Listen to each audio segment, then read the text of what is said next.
فرعونیانو با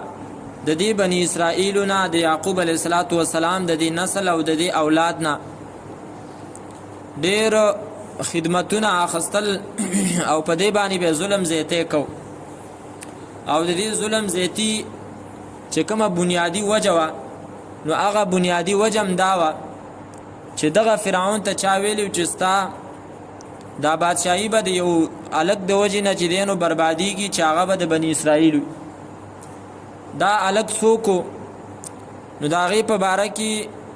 فرعون دا طریقه اختیار کړله چې د بني اسرائیلو ماشومان به وژنو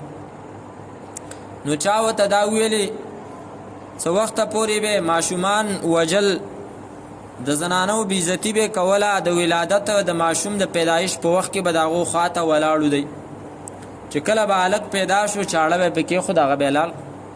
جینکۍ به وله پرېښودلې او بیا به د هغو نه خدمتونه اخیستل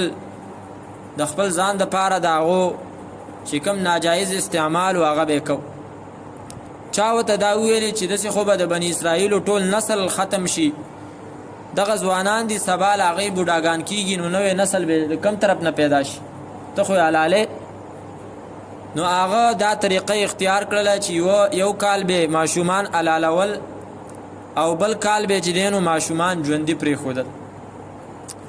خو د الله تعالی د قدرت ته ګوره چې په کم کال باندې ماشومان نه حلالول په هغه کال باندې حضرت هارون پیدا شو او چې په کم کال باندې ماشومان حلالول په هغه کال باندې حضرت موسی پیدا شو د الله قدرت ته ګوره که دغه حضرت موسی د هغه د بادشاهي د ختمولو سبب جوړیږي او په هغه کال پیدا کیږي چې په کم کال باندې ماشومان دی حلالوي څه وخت